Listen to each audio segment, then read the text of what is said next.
no solo eso, sino también para seleccionar cepas que se puedan utilizar como fermentos en general, ¿no? Porque por un lado sí que hemos elaborado fermentos específicos y por otro lado pues disponemos de un grupo de cepas caracterizadas que puede ser, y que de hecho lo han sido algunas de ellas, transferidas a las empresas de fermentos. Y en cuanto a la microbiología del tracto gastrointestinal humano, pues también empezamos esta línea en el año 2000, fuimos uno de los principales o de los primeros que lo hicimos en nuestro instituto. Lo que pasa es que a lo largo del tiempo pues, nos hemos visto sobrepasados por la actuación de otros grupos en el propio instituto y pues como no queremos competir internamente, pues nos hemos ido alejando y ahora nos estamos volviendo a nuestro nicho original, que es el de los productos lácteos, con esa orientación de ecología microbiana que vimos ayer. Pero hemos participado en la caracterización de las heces y de la mucosa colónica de personas sanas y también de la mucosa y el contenido estomacal. En este caso, pues lo que buscábamos, o sea, pensábamos que podríamos encontrar ahí cepas que fueran más robustas, más resistentes al ácido, que en muchos casos a los productos lácteos es lo que se refiere el vehículo fundamental de los probióticos, y además más específicas que las cepas comerciales, pues que han sido aisladas, unas en América, otras en Japón, etc. Esa era por lo menos la disculpa teórica que teníamos para llevar a cabo estos trabajos. Bueno, aquí viene una definición estándar de lo que es un fermento o un cultivo iniciador, ¿no? Es simplemente una o más cepas de una o más especies microbianas que se añaden a un producto para iniciar y controlar su fermentación. Esta, digamos, que es la definición casi química, ¿no? Los microorganismos que añadimos para controlar la fermentación.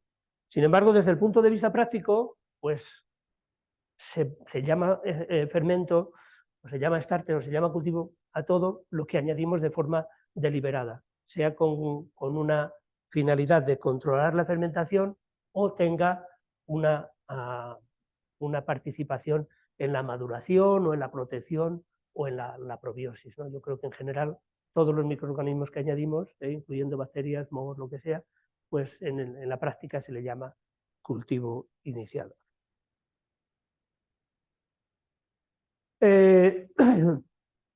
Dentro de estos cultivos, pues también se puede profundizar un poco más y se puede hablar de cultivos específicos, que son los que están diseñados para un producto específico, ¿no? Y en principio para recrear las condiciones, las propiedades sensoriales de los quesos, de los productos lácteos tradicionales.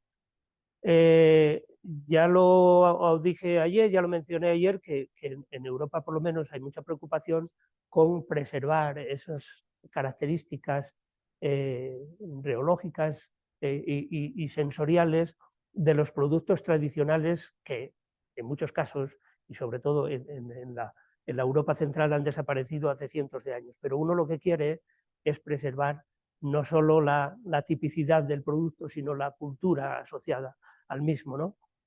Y que además ahora esa moda pues tiene un revival, está resurgiendo, y entonces es una de las cuestiones fundamentales en la selección de estos microorganismos, ¿no? Tratar de que el producto que tengamos con ellos sea lo más parecido posible a aquel producto ancestral que había originalmente. Sí.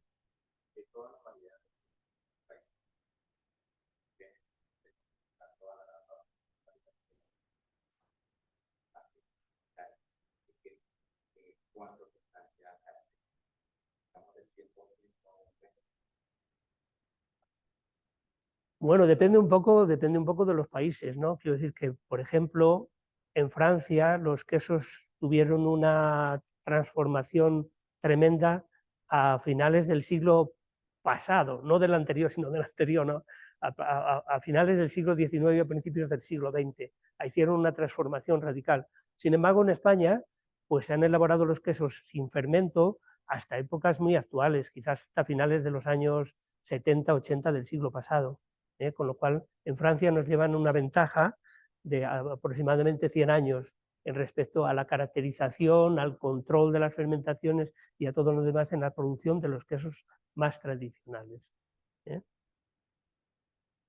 Y todavía, pues ahí, claro, tenemos muchos productos tradicionales, algunos tienen una gran tirada y han sido más estudiados, y hay otros más pequeños, más localizados, que todavía pues le falta caracterizar.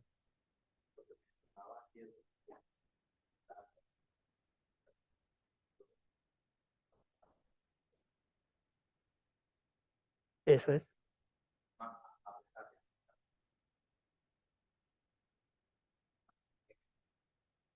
Sí, es que esos consorcios microbianos tienen una historia evolutiva tremenda, muy grande. En ocasiones esos fermentos tienen más de 200 o 300 años. Yo creo que también en Japón ocurre lo mismo para la fermentación de la soja y de otros, y la producción de vinagre en otros sitios también tiene cultivos con una tradición tremenda de muchísimos años, y a lo largo de esos años pues se produce una selección tremenda de microorganismos, de forma que solo quedan aquellos que son absolutamente indispensables y que de una manera u otra, aunque no lo entendamos, se necesitan para mantener esa estabilidad.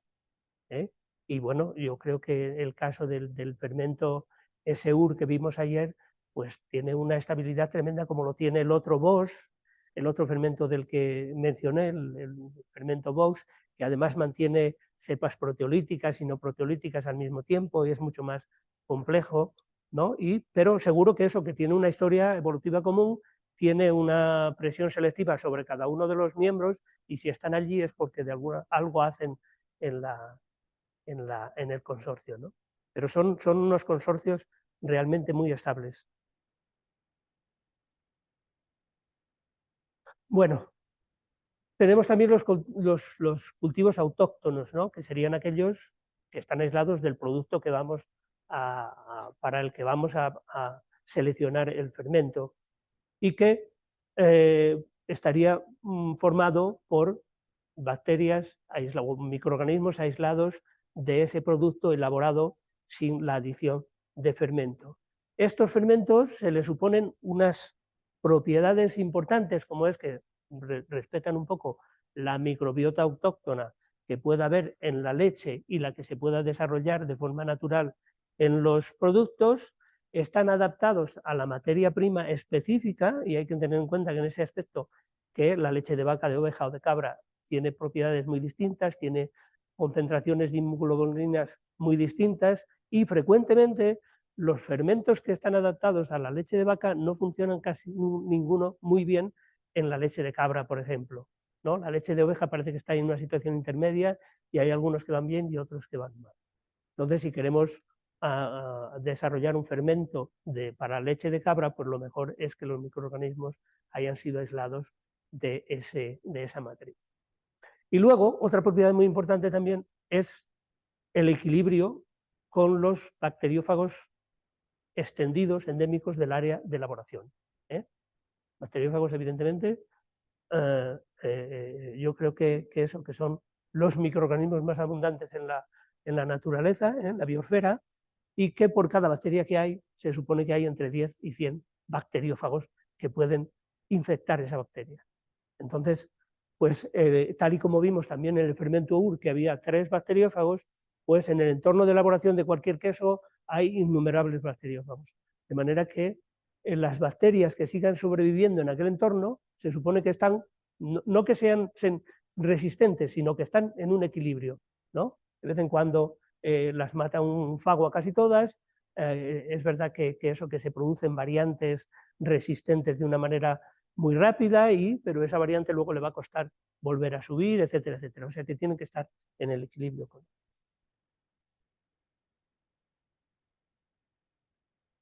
Bueno, pues yo creo que las clases de fermentos que hay no merece la pena ni destacarlos, ¿no? Estos son los fermentos que hay en el mercado. Hay 2 grandes grupos, están por un lado los mesófilos, que están constituidos por microorganismos que crecen bien a una temperatura óptima de alrededor de 30 grados. Luego tendremos también los termófilos, que crecen a una temperatura óptima mejor a 40, 42 grados. Tenemos los definidos, no definidos, dependiendo de si conocemos los componentes que se integran en cada uno de ellos. y luego tenemos pues una presentación pues muy variada, ¿no? Están los congelados, liofilizados, etcétera, etcétera. Yo creo que eso también depende un poco pues de la cadena de frío en los países y todo lo demás, ¿no? Yo creo que en la actualidad, en prácticamente todo el mundo, la versión de los productos, de los fermentos congelados es mucho más habitual que la de los liofilizados. Los liofilizados pues, son un sobrecito que luego hay que replicar sobre leche bien seleccionada para que crezcan bien y bueno, pues se dan en las grandes industrias donde tienen equipamiento y personal dedicado a esa producción del fermento. En el resto, pues casi les conviene mejor utilizar fermentos congelados, de manera que es simplemente abrir los sobrecitos, abrir el paquete, abrir el bote y echarlo directamente en la cuba de elaboración. Pero no vamos a entrar mucho en ello. Ya presentamos, yo creo que ayer las bacterias lácticas también, estos otros microorganismos. Y aquí hay algo que también comenté ayer, que es el número de productos lácteos que tenemos en España con marcas de calidad. Y yo creo que ya mencioné pues eso, que tenemos 27 quesos con denominación de origen protegida, uno muy reciente, que es este queso de Aceuche, que yo creo que la consiguió el año pasado o el anterior. 3 quesos que tienen una marca de calidad inferior, que es una indicación geográfica protegida. Esto significa, la denominación de origen protegida exige que todas las fases de elaboración del queso se produzcan en la región que está protegida con la denominación, ¿de acuerdo? El origen de la leche, la elaboración y la preparación de todo el producto y la maduración del producto debe hacerse en la región. Sin embargo, con esta otra segunda marca, solo alguna de esas fases es necesario que se hagan en la región protegida, de manera que se puede llevar leche de otra región o se puede hacer la maduración en otro lado, etcétera, etcétera. Tenemos también, bueno, 2 mantequillas distinguidas con denominación de origen protegidas, una por aquí en esta región y otra aquí en el centro de España, en Cataluña y en el centro de España. Y luego también tenemos un producto con la marca de, ¿cómo se dice? Especialidad tradicional garantizada, que es la leche de granja. Es una que no está muy extendida, no se utiliza mucho, pero que está ahí, que permite a la venta de leche sin pasteurizar, siempre y cuando provenga de una granja que tenga esa protección o ese sello de calidad. Sí.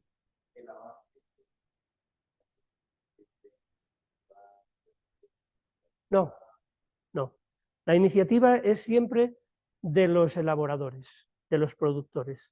Y es una iniciativa además para la que no necesitan ni siquiera ningún tipo de caracterización del producto.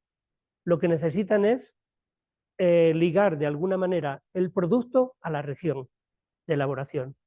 Tradición, se ha hecho siempre aquí, o sea, pero no necesitan tener estudios de cómo evoluciona el pH, ni de cuántos lactobacilos hay, ni cuántos lactococos, y de hecho hay muchos productos de estos que no están caracterizados en absoluto.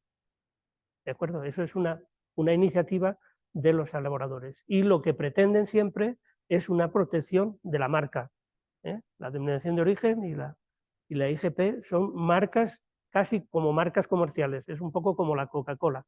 Es decir, yo tengo mi marca de queso de Cabrales y no se puede elaborar nada más que en esa zona.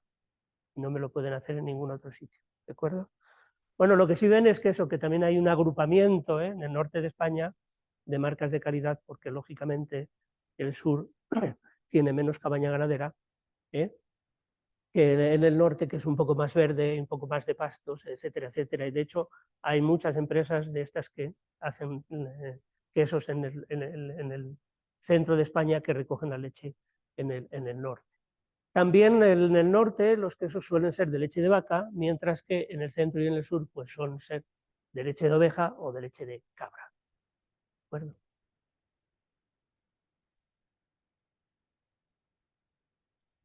Bueno, Voy a hablar en específico del queso de Cabrales, aunque ya también se mencionó ayer, quizás por estas razones por el que es el que les voy a centrar un poco la mecánica de la elaboración de un fermento específico para un producto.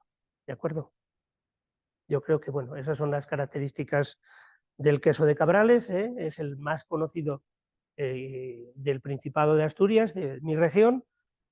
Es uno de los pocos quesos azules tradicionales de España, tiene una de las denominaciones de origen de los productos lácteos más antigua también de España, desde el año 81, y se produce en una región muy pequeña. Como ven, este es un mapa del Principado de Asturias y solo se produce en esa zona. Sí.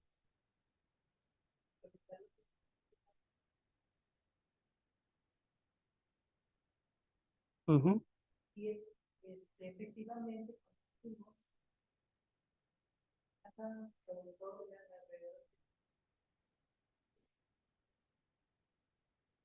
hace unos años entonces.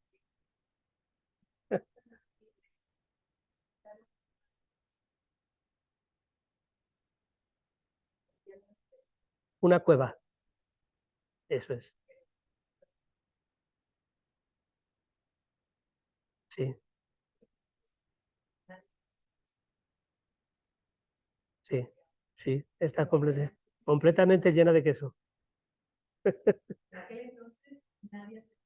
Sí, bueno, yo creo que eso, que los productos tradicionales, cuando se elaboran por pequeños artesanos, en lugares más o menos apartados, remotos, pues como decía ayer, en realidad cuentan con muy poca formación, ¿no? En la académica. Ellos elaboran un producto de manera tradicional, tal como lo elaboraban sus padres, sus abuelos, etcétera, etcétera, y mantienen la tradición, pero no tienen un conocimiento de lo que está pasando dentro del queso. Ellos simplemente son los herederos de la tradición y los mantenedores de la tradición, lo cual está muy bien, pero yo creo que eso, que ellos simplemente rechazan casi cualquier innovación, por muy buena o por muy eso que sea, ¿no? Por un lado la cueva, por otro lado los fermentos, por otro lado los cuajos. El queso originalmente se elaboraba con cuajo de cabrito artesanal, de los cabritos de la zona, de las cabritas pequeñas, los cabritos que se sacrificaban, les quitaban los cuajares, los secaban al sol, luego aquellos se cortaban y se ponían en una solución salina para que fueras extrayendo la quimosina y los enzimas de allí, era lo que se utilizaba para, ¿no? Y costó también mucho tiempo introducir los fermentos de cuajo comerciales. Y cualquier innovación, yo creo que eso ellos dicen, química no, química, pero bueno, todo es química, ¿no? La química no está exenta o fuera de la vida, ¿no? La cueva esa está en la actualidad está rebosando de quesos, tienen preparadas más cuevas. Ahora solo hay 37 productores de queso de Cabrales.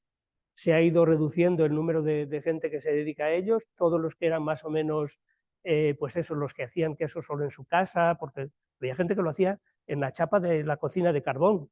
¿eh? Sin embargo, pues ahora todos tienen un equipamiento, cubas de acero inoxidable, etcétera, etcétera. Y yo creo que tienen también mucha más formación que la que tenían en los años 90. Bueno, la maduración sí que eso también lo exige el pliego de condiciones técnicas de la denominación, se produce en cuevas naturales, y esa cueva a la que hace mención, pues lógicamente es la que tiene mejor acceso y está llena, pero siguen madurándolo también en quesos, en cuevas que están muy por encima del pueblo, a la cual tienen que acceder con mulos o con asnos, y a la que es complicado llegar, porque la zona de los picos de Europa está nevada durante mucho, el macizo central de los picos de Europa está alrededor de esta zona y tiene montañas de cerca de 2000 metros, ¿no? Entonces está nevado gran parte del año y hay cuevas por encima de los 1400, por lo menos hay algunas, y lo siguen madurando ahí. Lo que ocurre es que el queso que maduran abajo, pues lo venden a un precio de 22, 23 euros por kilo, y algunos elaboradores el que maduran arriba lo venden a 45, ¿no? Entonces, bueno, hay diferencias entre un vino de 10 euros y uno de 1000 euros. Probablemente la mayoría de nosotros no lo veríamos la diferencia, ¿no? Lo que es justamente todo lo que va asociado a la elaboración. Los elaboradores que lo suben arriba a madurar, ellos dicen que sí, y el queso está bueno, pero ¿sabríamos apreciar la diferencia de precio? No lo sé.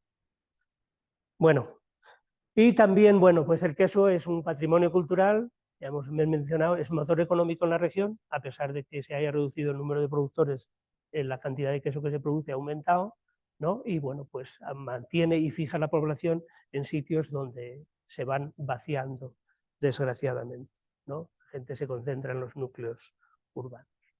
Bueno, un poco unas fotos de la región, del entorno, ¿no? Ya ven las montañas que hay, cómo está ocasionalmente a lo largo del invierno. Es verdad que ya no son tan crudos como eran hace unos años, pero de vez en cuando pues, caen unas nevadas tremendas, se mantienen aislados los núcleos principales. Y aquí hay unas fotos de las cuevas naturales. Esta no es ninguna la cueva que se preparó, ¿no? Pero bueno, esas cuevas también mantienen su dinámica natural, tienen aireación, hay una humedad y una temperatura más o menos controlada, pero también cuando llueve hay filtraciones y hay que proteger los quesos, o sea, es también, tal y como se denomina un poco para el vino, ¿no? La viticultura heroica, pues a mí me gusta llamarlo esto también la quesería heroica, ¿no? Elaborar queso en estas condiciones, pues creo que es muy meritorio. Bueno, ¿cuál es el procedimiento, ¿no? El esquema de trabajo? Pues es lo que refleja esta diapositiva, y hay que comenzar por una caracterización físico-química del producto tradicional. Esto ocasionalmente, en muchos casos, ya no es posible, porque como digo, en la actualidad, sobre todo para los productos que no estén caracterizados, como mencionaba Iván, pues yo creo que esto ya es muy complicado, porque todo el mundo utiliza ya fermentos comerciales en la elaboración artesanal. Pero en los años en que nosotros empezamos, pues esto no ocurría. Había gente que utilizaba fermentos y había gente que no los utilizaba, aunque cuando tienen problemas tecnológicos, ¡pum!, todo se pasa al fermento. Es simplemente, yo creo que lo hacen por una cuestión de ahorro. Si me sale sin fermento bien, ¿para qué voy a utilizar fermento? Pero si tengo un problema, enseguida pasa. Y luego pues hay que hacer la caracterización microbiológica, ¿no? Hacer la evolución de las poblaciones, el aislamiento y la identificación de los microorganismos tan profunda como se pueda o como se quiera. Hay que hacer una caracterización tecnológica, hay que ver que no tenga problemas de seguridad higiénica, y a partir de ahí pues, formular los cultivos, ensayarlos experimentalmente y ver que nos responden tal y como esperábamos, ¿no? Y hacer un análisis de las elaboraciones experimentales y una comparativa con el producto original. Bueno, tengo que decir que, y esta es una cosa muy a favor de los elaboradores, que esta fue una iniciativa que partió del Consejo Regulador de la Denominación de Origen. O sea, no fue una idea nuestra, sino que fue una iniciativa de ellos, de los productores o de la agrupación de productores, que se acercaron al instituto y pidieron a ver si éramos capaces de hacer un desarrollo de un fermento específico para el queso. Lógicamente, a nosotros no recibimos el sueldo de los elaboradores, de manera que yo también tenía que ver cómo sacábamos beneficio de eso. Y el beneficio fue tratar de aplicar tecnologías nuevas y tratar de luego sacar mis publicaciones de manera que pudieran también ser un avance para ellos y un avance para mí, ¿no? En muchos casos, pues eso, los productores se acercan al sector de la investigación y le piden cosas, pero el sector de la investigación también tiene que ser capaz de sacar un beneficio, si no, no habrá arreglo posible, dado que nosotros, lo que nos exige nuestra institución es resultados de investigación. Bueno, esta diapositiva también la vimos ayer, ¿no? Pues ver cómo van las poblaciones mayoritarias, saber con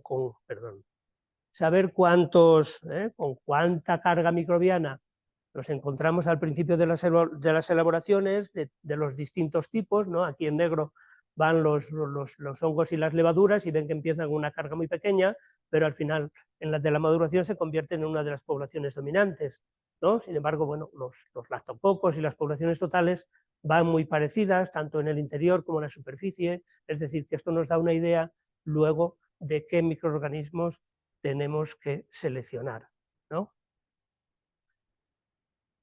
Adelante.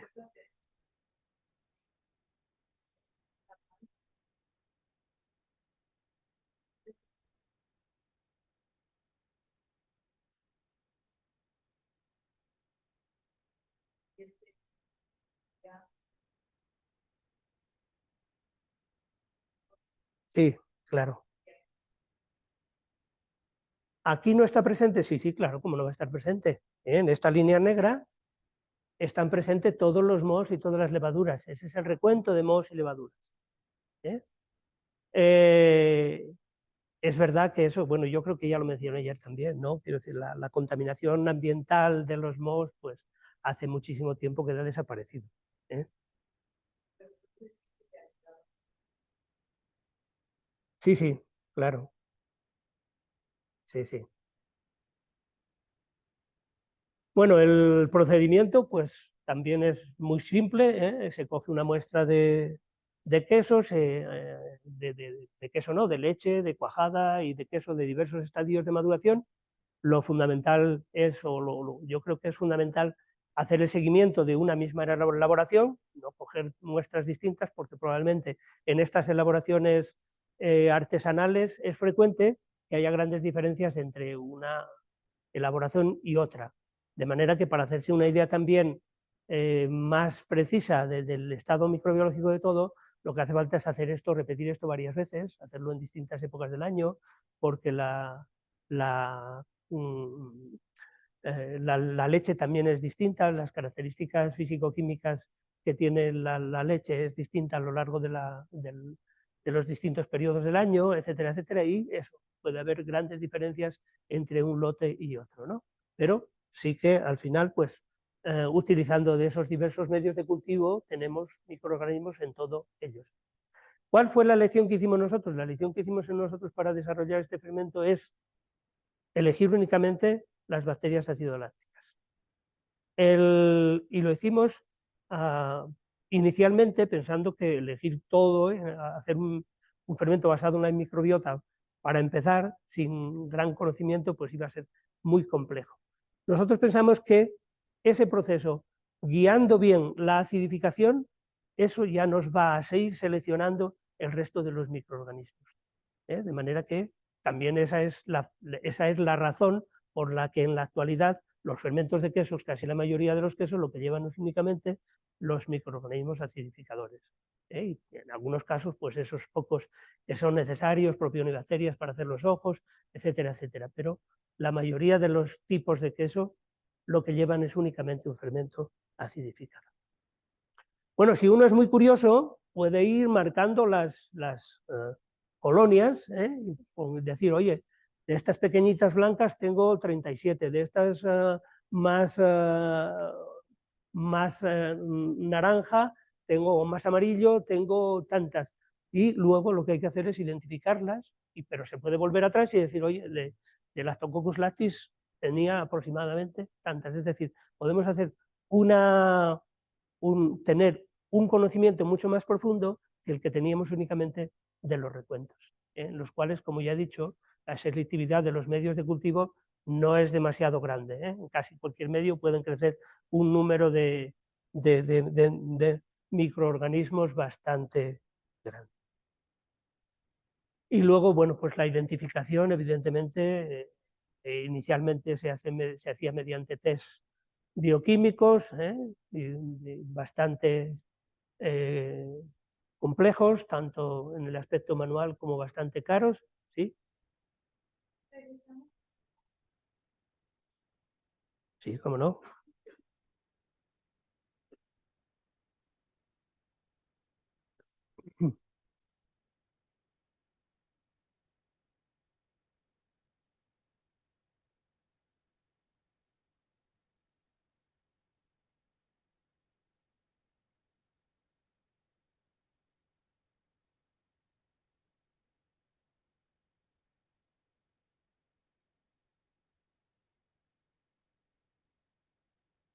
No he entendido muy bien la pregunta.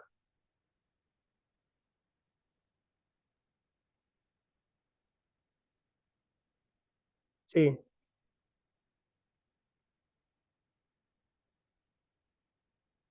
Uh, claro, eso, pero para eso hay que hacer caracterizaciones también a lo largo del tiempo, ¿eh? ¿No? Yo, en cuanto al tiempo me refiero, cuando yo era pequeño, sé que nevaba más en España, en toda España, y que ahí hacía más frío, pero de todas formas, el queso de Cabrales, y eso es algo que quería mencionar después, pero lo puedo avanzar ahora, ¿eh? Es uno de los quesos más estudiados de España. Lo han estudiado muchos grupos de investigación desde los años 70. ¿Eh? Lo que pasa es que la metodología también ha ido variando. ¿Eh? Y eso es una consecuencia de ese estudio por diversos grupos en diversas comunidades. Se estudió en Madrid, en unas instituciones de Lenía, el doctor Núñez, pues estuvo trabajando toda la vida con la microbiología de este queso, se estudió en la Universidad de León.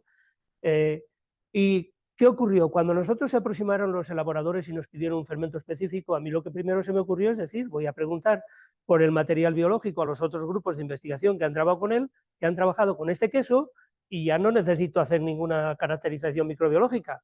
Recojo un poco el trabajo que han hecho los demás, hago mi mezcla y la ensayamos y listo. Pero ¿qué ocurría? Que nadie tenía conservada el material biológico que había aislado. Nadie, ninguno. Todos decían, no, lo tuvimos claro, aquí los mohos los teníamos congelados en un congelador hasta que se nos estropeó y se estropeó todo, se estropeó un fin de semana, llegamos, estaba todo muerto y lo tuvimos que tirar. Otros decían, no, lo tuve ahí en el congelador hasta que se necesitó el espacio y como esto no lo tenía para nada, lo tiramos a la basura.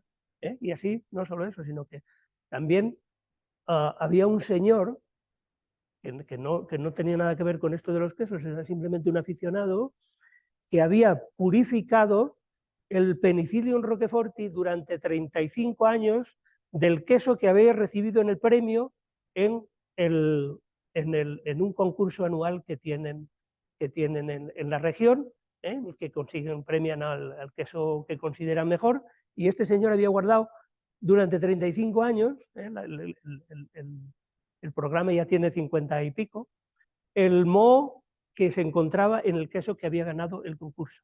Pero también se los tiraron a la basura en un determinado momento. Entonces, bueno, eso es algo que quiero que guarden en la cabeza para el caso posterior, para una diapositiva posterior. Sí.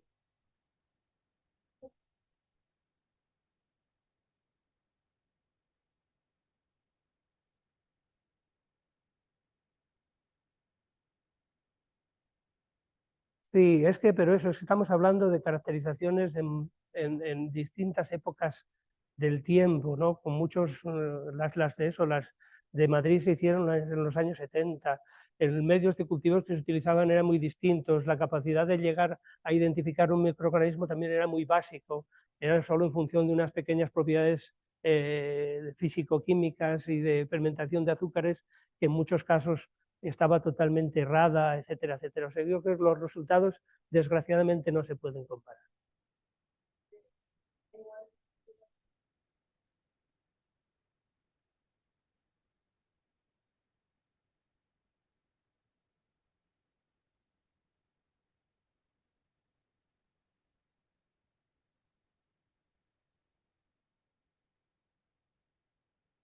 Sí, bueno, eso ya hablamos ayer también, que por fortuna la microbiota de los productos lácteos es, es fácilmente reproducible.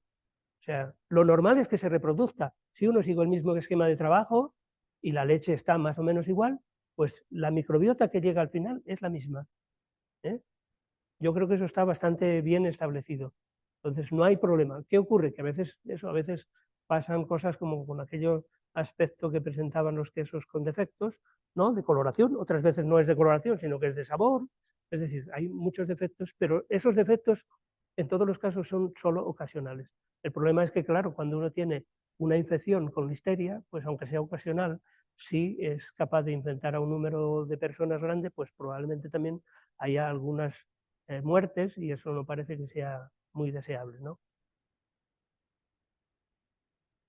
Bueno, en la actualidad, pues toda esa identificación se reduce a secuenciar algún gen en particular, ¿no? Y compararlo con lo que encuentra uno en las bases de datos. uno de los genes más importantes que se utiliza es este que codifica el ARN ribosómico 16S, pero que luego si uno quiere llegar, o que hay géneros o hay grupos bacterianos donde muchas especies comparten prácticamente identidad total, una identidad casi total en la secuencia de este gen, y hay que utilizar también otros, como puede ser una polimerasa o como puede ser algunos otros para tratar de discernir una especie de otra. Pero en todo caso, pues eso es una secuenciación y una amplificación y una secuenciación. Luego, también en muchos casos es muy interesante, una vez que tenemos identificados, saber qué diversidad tenemos por debajo del nivel de especie. Es decir, hay una cepa sola ahí, son varias cepas, las cepas están muy relacionadas, son cepas muy distintas, ¿no? Y pues eso lo que hay que hacer es tipificaciones a base sean de ADN, de proteína, de lo que se quiera hacer, y llegar a determinar mediante un procedimiento el que se quiera, que es más o menos subjetivo, decir, oye, con este nivel de similitud tengo tantas cosas distintas, y esta sería ya una diversidad por debajo del nivel de especie. Y es muy frecuente encontrarse una diversidad muy alta en los productos lácteos de las distintas especies. Es normal que haya entre 5 y 10 cepas distintas, en ocasiones muy distintas, dentro de del mismo producto, de la misma elaboración, ¿no? Bueno, esto es lo que nosotros cogimos inicialmente, de las placas de cultivo. Nosotros identificamos 127 de Lactococcus lactis. Parte de ellas eran Lactococcus lactis y los otros eran Lactococcus cremoris, dentro de desde el punto de vista genético, ¿no? Aquí en los lactococos, a lo largo de la historia ha habido unas cuestiones muy importantes entre estas dos. Ahora se están considerando como especies distintas. Antes eran dos subespecies de Lactococcus lactis, subespecie lactis y cremoris, y la subespecie cremoris tenía dos tipos, unos que tenían fenotípicamente eran Lactococcus lactis y otros que fenotípicamente eran Lactococcus cremoris, ¿no? Y esos Lactococcus cremoris eran justamente los que se aislaban exclusivamente de productos lácteos. Pero bueno, creo que esa historia tampoco tiene más comentario aquí. También encontramos otros Lactococcus, otras especies que son habituales, y otras bacterias que no relacionamos ahí. Ya digo que en principio me voy a centrar en las bacterias lácticas, en las bacterias acidolácticas. Encontramos una diversidad muy grande de especies de lactobacilos, como ven. Lactobacillus brevis era mayoritario, fundamentalmente al final de la maduración. Plantarum, Casei, Hilgardi, bueno, ya saben que el género Lactobacillus ahora se ha dividido entre 23 géneros distintos, ¿no? De manera que denominarlos con el nombre actual es bastante complicado, ¿no? Y también encontramos varias especies de leuconosto. Así que con todo esto, pues teníamos que decidir por dónde seguíamos, qué caracterizábamos, etcétera, etcétera. Y un poco, evidentemente, las caracterizamos todas, pero al final nos decidimos por una sola, ¿no?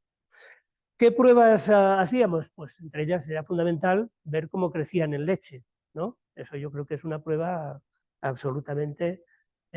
Y ya ven cómo encontrábamos cepas muy distintas, ¿no? Algunas tienen un crecimiento rápido y una acidificación bastante pronunciada, mientras que otras cepas, bueno, pues van creciendo y van acidificando, pero a su aire, ¿no?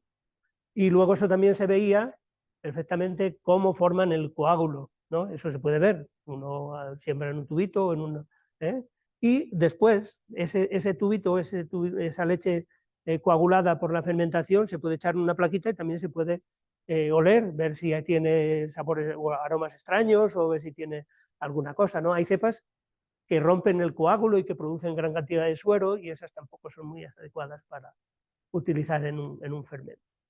Y esta misma leche fermentada con cada una de las cepas se puede someter a análisis de HPLC para ver cuántos ácidos orgánicos producen o cuántos compuestos volátiles y cuáles produce cada una de ellas. Y esa es información que luego podemos utilizar para saber cuáles tenemos que seleccionar. También es muy importante ver la capacidad de producción de sustancias antimicrobianas, ¿no? Esto parece una característica positiva, pero en determinadas condiciones también es una característica negativa. Si metemos dos bacterias juntas y una nos va a matar a la otra, pues no sé de qué nos iba a servir meter la segunda, ¿no? Entonces, lo que tenemos que tener en cuenta es que las bacterias que incluyamos en una mezcla, pues van a tener que ser compatibles. Y esa compatibilidad viene porque no produzcan unas sustancias antimicrobianas que eliminen a otra o a otras, ¿no? Y bueno, aquí tienen cómo es el ensayo de producción de bacteriocinas, cómo distinguimos las bacteriocinas de otros antimicrobianos como los ácidos orgánicos, ¿no? Le ponemos, este es un control en el que tiene aquí un sobrenadante de una cepa productora y aquí pues agua o una solución salina, aquí hemos puesto la misma sobrenadante, aquí hemos puesto una proteasa y vemos cómo ha reducido un poco la actividad, es decir, es sensible a las proteasas, ¿no? Y en este caso distinguimos los ácidos orgánicos de las bacteriocinas, pero como pongo aquí, pues es simplemente para no mezclar. Estas cepas productoras de antimicrobianos y de bacteriocinas en concreto se pueden utilizar como cultivos protectores, pero ya eso es otra cosa y ya es otro objetivo. Y de hecho, bueno, pues en un cultivo protector también desarrollamos y veremos que está puesto en alguna diapositiva posterior. La resistencia a bacteriófagos, este es un punto clave, esto es un factor esencial en las fermentaciones lácteas. En otras fermentaciones no tiene tanta importancia. Y esta es la razón fundamental también, los bacteriófagos, de que no se pueden utilizar en las fermentaciones lácteas cepas únicas. La tradición de elaboración de queso en Nueva Zelanda, pues parece que se anda muy cerca de la cepa única. Los fermentos en Nueva Zelanda están constituidos por muy pocas cepas distintas. ¿Por qué? Ellos razonan que cuantas menos cepas se expongan al ambiente, menos fagos van a tener contra esas cepas. Y eso es así, porque los fagos son muy abundantes. Y son más abundantes todavía en las elaboraciones artesanales donde no hay posibilidades de controlar el ambiente, ¿no? La gran producción pues, puede tener cubas cerradas, somete la leche a un tratamiento específico, más pronunciado, menos pronunciado, dependiendo del producto, pero muy controlado. Sin embargo, el elaborador artesanal pues tiene lo que tiene. Tiene un ambiente abierto y tiene muy poca capacidad de control sobre la producción. De manera que los fermentos comerciales que se utilizan en la industria y los que se utilizan en la elaboración artesanal, pues suelen tener como mínimo 5 cepas distintas y están situados los fermentos normales, entre 5 y 15. Cepas distintas con distinto tipo de resistencia a bacteriófagos. Esta además es la clave fundamental. Hay otros fermentos artesanales, ¿no? Christian Hansen nos hablaba de ayer de esa compañía, tiene un fermento artesanal, un fermento dedicado principalmente a la elaboración artesanal que se denomina flora danica. Ese es el nombre comercial. Flora danica es un fermento muy complejo que tiene más de 100 cepas distintas. Y tiene cepas de lactococos, tiene cepas de lactobacilos, diversas especies, y tiene cepas de leuconosto. Pero bueno, eso también hay, todas las empresas de fermentos tienen algún fermento de esas características, ¿no? Pero tampoco puede ser, suele ser habitual. Y bueno, aquí les presento cómo evoluciona el pH de una leche fermentada con una cepa en presencia de un fago o en ausencia del fago, ¿no? Como ven, si el fago no está presente, la acidificación discurre sin problemas, tal y como se espera, pero en presencia de fago, la cepa se nos muere, deja de acidificar. Así que esta sí que es una característica fundamental. Y aquí también os muestro dos cepas distintas y cómo son de sensibles o de resistentes a el mismo número de fagos. Como ven, pues la cepa B es mucho más resistente que la cepa A, que es prácticamente sensible. Estos halos son halos de inhibición de unas preparaciones, unas soluciones fágicas o sueros infectivos de fermentaciones fallidas que se han ensayado sobre las dos cepas. Como ven, pues el perfil es bastante distinto. Otra característica también muy importante es saber el perfil que tienen las bacterias que van a integrar el fermento respecto a la resistencia a antibióticos. Deben de carecer de resistencias transmisibles que puedan pasar a otros microorganismos y terminen llegando a los patógenos a través de la cadena alimentaria. La cadena alimentaria no solo incluye la elaboración, sino que incluye luego el consumo del producto, donde van a entrar en contacto los microorganismos que nos comamos con todos los que tenemos residentes, ¿no? Entonces, yo creo que esta es otra característica bastante importante, y aquí ven dos cepas también, y cómo esta cepa es prácticamente resistente a todos los antibióticos excepto a este, y sin embargo esta cepa puede ser resistente no solo a este, sino a otro más. Esta resistencia puede ser una resistencia intrínseca, es decir, todos los miembros de esta especie la presentan. Sin embargo, esta era una resistencia adquirida, ¿no? Y esta justamente es la que debemos evitar, las resistencias adquiridas. Bueno, es simplemente cómo se lleva a cabo el proceso. A pesar de que las bacterias acidolácticas en principio son de tipo GRAS, pues hay unas pocas, que son capaces de producir unas sustancias tóxicas, que son las aminas biógenas. Estas aminas biógenas resultan de la decarboxilación de determinados aminoácidos libres que se van produciendo durante la maduración. No son muy tóxicas, es verdad pero hay personas sensibles a las cuales le causa bastante molestia, ¿no? Dolores de cabeza, diarreas, etcétera. No llegan a causar grandes trastornos a las personas que tienen un sistema de desdosificación normal, pero sí que yo creo que conviene también analizar la producción de al menos las aminas biógenas fundamentales, ¿no? Como son la histamina, la producción de histamina y de tirosina. Estas características son características de cepa. Hay cepas que las producen y hay cepas que no las producen, ¿no? Y hay que, bueno, el ensayo puede ser un ensayo bioquímico o podemos hacer un ensayo genético. ¿Tiene la capacidad de producir aminas biógenas, sí o no? Eso pues simplemente hay diseño de cebadores para amplificar genes específicos que intervienen en esa capacidad. Y también, bueno, podemos identificar y cuantificar claramente la producción de esos compuestos en cromatografía líquida. Y teniendo en cuenta todo eso, pues nosotros con todos nuestros aislados decidimos únicamente empezar por utilizar las cepas de Lactococcus lactis. Nosotros encontramos que teníamos al menos 16 que tenían buena capacidad acidificadora, que no producían bacteriocinas, que no tenían genes de resistencia, que no producían aminas biógenas, tal y como viene relacionado en esta parte de la diapositiva, y con todas ellas pues decidimos empezar a realizar mezclas y a ensayarlas experimentalmente. Y aquí tienen pues 9 mezclas distintas y cómo llevan a cabo la fermentación a lo largo del tiempo, y lo comparamos con ese fermento que mencionábamos antes de Christian Hansen, con la flora dánica. Y como ven, pues tenemos algunas mezclas, flora dánica es la línea roja, tenemos algunas mezclas que van mucho más rápidas que el fermento comercial, y sin embargo tenemos otras mezclas que van mucho más lentas.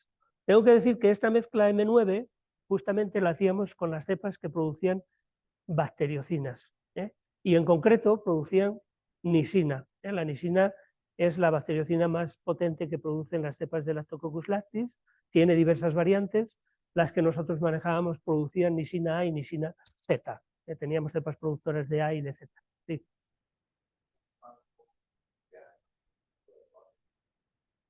Sí, claro, en mi laboratorio. No. Hace unos años surgió una iniciativa europea. Tenemos ahora en marcha una iniciativa europea que no sé cómo se llama, MIRRI creo, recursos microbianos, no sé qué más, bueno, tiene un título bastante largo, en el cual se han puesto en cooperación todas las colecciones de cultivo tipo de Europa y actuando como enlace. Es decir, las colecciones de cultivo no tienen por qué tener todos los recursos microbianos, pero sí tienen que tener los recursos microbianos controlados. Es decir, nosotros podemos mandarle a la colección española de cultivos tipo una relación de todas las cepas que tenemos en nuestro laboratorio, y ellos tienen entonces la posibilidad de dar a conocer a toda la comunidad científica y a la vez al sector industrial de los recursos microbianos que disponemos nosotros y que pueden en determinado momento pues, solicitar. Esa, bueno, es una iniciativa realmente muy importante. El problema es que, claro, eso exige enviar de cada cepa un documento extremadamente tedioso y complicado y largo de producir, y nosotros no lo hemos llevado a cabo. De manera que ahora mismo no tenemos integradas nuestras cepas de la colección en ese enlace. Pero bueno, sí que tenemos depositadas algunas en la colección española de cultivos tipo y que lo podemos hacer en cualquier momento. Yo creo que si la idea funciona bien, pues es posible que lo hagamos porque nos parece interesante. Sobre todo porque también el sector industrial, nosotros tratamos de sacarle beneficio, no se va a aproximar ahí una gran industria que luego va a sacar beneficio de eso, te va a decir, oye, déjame 20 cepas o déjame 30 cepas que voy a ensayarlas, sino que hay que firmar unos acuerdos, unos convenios y unas regalías, ¿no?, de la utilización o de los beneficios que puedan sacar de esos recursos. ¿Cómo? Las bacterias en sí mismas no se pueden patentar, lo que pueden patentar es una propiedad que puedan tener, ¿no? Una elaboración de un producto. Nosotros tratamos de patentar nuestra mezcla, pero nos dijeron que eso no tenía originalidad. Todo el mundo sabía que un fermento es una agrupación de bacterias lácticas. Un fermento acidificador es una mezcla de bacterias lácticas. Nos dijeron que no, eso no significa que aunque no se patente, no tenga un valor, como vamos a ver a continuación.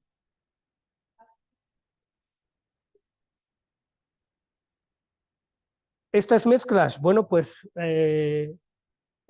con las propiedades que presentaba cada uno, tratamos de balancear en la producción de determinados ácidos orgánicos, la producción de determinados compuestos aromáticos que presentaban, tratando de balancear un poco, tener un poco un equilibrio sobre determinados compuestos. Bueno, lo que decía eso, esta mezcla era un cultivo protector, lo que queríamos hacer con ellas, eran todas productoras de nisina. Se ensayó después, una empresa estuvo interesada en ella para meterla en un producto cárnico, pero al final parece ser que tampoco le gustó mucho. Bueno, y por fin vamos eso a la elaboración experimental, ¿no? Hacemos nuestro queso, nuestra elaboración y hacemos el seguimiento microbiano para ver más o menos cómo se comporta. Y la única diferencia importante que vimos respecto a la evolución, con el queso que habíamos, o con las elaboraciones que habíamos visto inicialmente, es que utilizando el fermento, a los 30 días las enterobacterias desaparecían.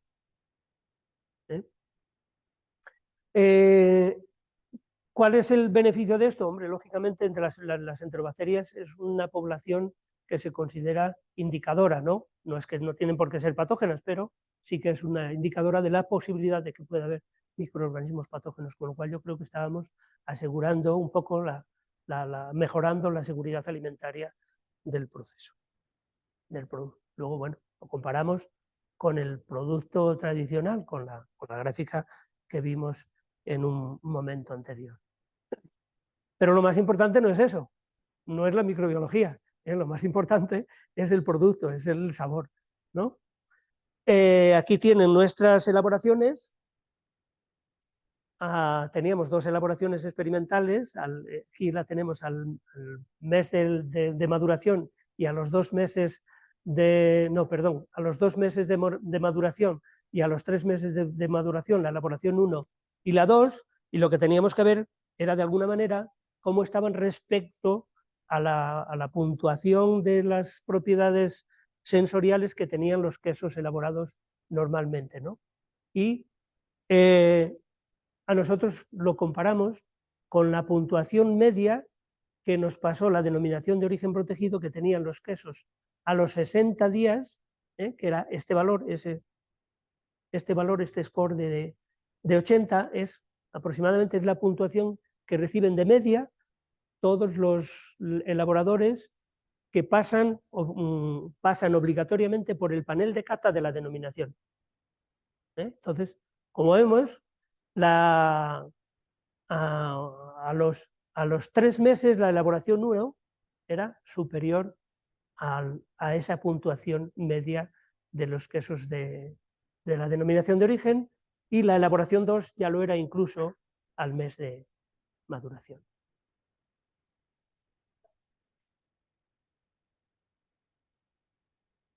Uy, perdón, vamos para adelante en vez de para atrás.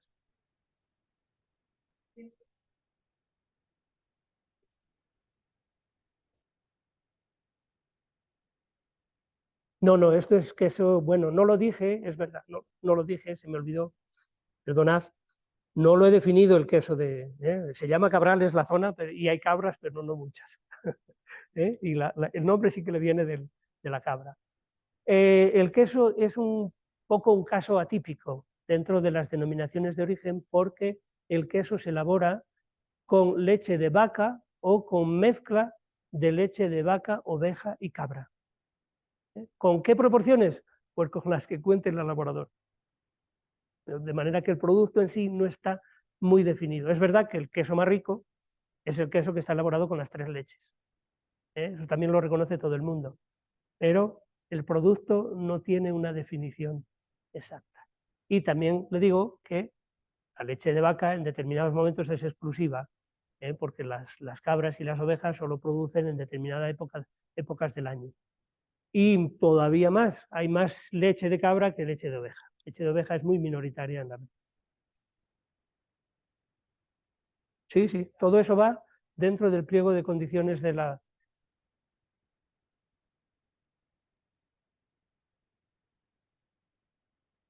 Sí, hasta los 90 días. Ah, no, perdón, sí, 90 días. Yo creo que el queso inicial lo seguimos hasta los 90 días. En el experimental desaparecieron al cabo de 30 días de maduración. Sí.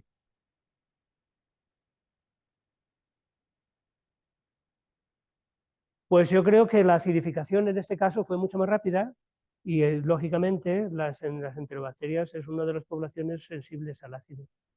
De manera que, si aguantan hasta este lugar, luego el ácido desaparece, y la masa de este queso se neutraliza alrededor de los 70 días y prácticamente pasa a tener un pH de 7.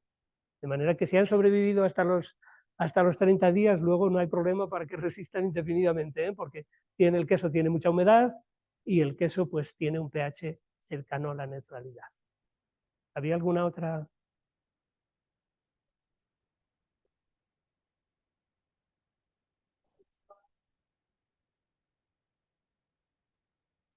Bueno, ahí tendríamos que hablar de la microbiología de la leche, ¿verdad? Yo creo que que la que soporta mayor cantidad de microorganismos es la leche de oveja. La leche de oveja, con una concentración de más de 1 millón de microorganismos por mililitro, todavía no está coagulada. Sin embargo, la de vaca, con esa concentración, ya está cerca de la coagulación. ¿Pero cuál es más diversa? Pues ahora mismo no lo tengo en la cabeza. Sé que hicimos hace poco un capítulo de un libro con ese apartado, pero no me acuerdo exactamente de dónde hay más diversidad de microorganismos y en qué tipo de leche. Vamos a terminar más tarde que ayer, ¿eh? Veo que como haya muchas...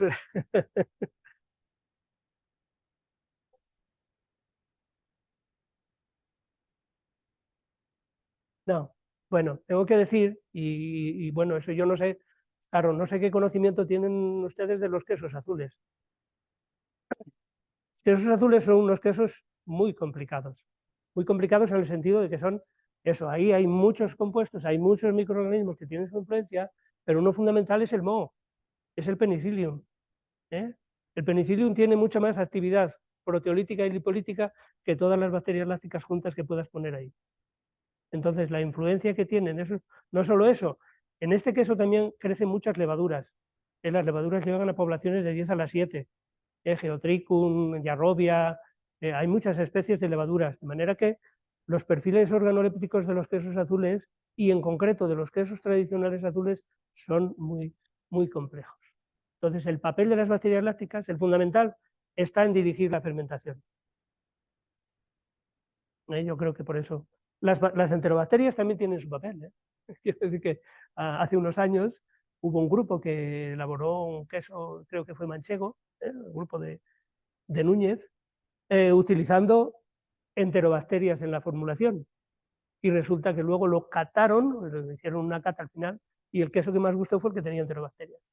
Enterobacterias también tienen sistemas enzimáticos complejos, y tienen buenas proteasas y tienen buenos enzimas, de manera que contribuyen también a generar un perfil. De todas formas, aquella elaboración fue de queso manchego, que es un queso prensado de leche de oveja, es un queso también con mucho sabor, ¿no? Entonces, las enterobacterias ayudan a generar todavía más sabor, con lo cual fue el preferido en esa elaboración. Bueno, pues aquí teníamos, bueno, en la diapositiva anterior vimos el número de cepas que había. Al final de esas 16 que aparecen en la diapositiva, elegimos únicamente 14, excluimos 2 porque no crecían muy bien en los medios industriales, que luego eso es algo que tendríamos que hablar. No lo hablamos y no lo mencionamos aquí porque nosotros no íbamos a vender fermento, ni íbamos a hacer fermento. Esta era una dificultad también que teníamos que solucionar. Es decir, ¿quién nos produce el fermento? O sea, ahora te hemos seleccionado las bacterias y ahora ¿quién le da el fermento al Consejo Regulador, a los productores, ¿no? Nosotros no podemos dedicarnos a producir fermento por mucho que queramos, porque tenemos otras obligaciones. Tuvimos mucha suerte porque de aquella apareció una startup de la Universidad de León, que está próxima a nuestra región, y esa startup recogió la antorcha de producir el fermento. Estos fermentos específicos para productos que tienen muy poca producción, pues no se puede uno acercar a las grandes empresas de fermentos porque no le interesan en absoluto. La producción de queso de Cabrales, ya lo mencioné ayer, es de unas 650 toneladas al año, y el fermento que se requiere para eso, las grandes empresas no tienen ni siquiera fermentadores para hacerlo a cabo cuando llevan a cabo la fermentación en tanques de 200.000 litros, ¿no?, de medios de cultivo. Pero bueno, desde entonces pues lo elabora esta empresa. También nosotros inicialmente la idea que teníamos era de hacer un consorcio, es decir, nosotros dijimos, ponemos las 14 cepas juntas y eso lo replicamos como si fuera una unidad. A nosotros nos parecía eso mucho más sencillo. Sin embargo, la empresa pronto vio que eso no era posible. Entonces nos pidió las cepas aisladas y hacen fermentaciones aisladas de cada uno de ellos y las recomponen después. Pero bueno, desde entonces este fermento lo está utilizando el sector productor desde el año 2010 y de momento pues con muy buen resultado. Que nosotros sepamos, no tenemos ningún reporte de problemas tecnológicos asociados a la acidificación.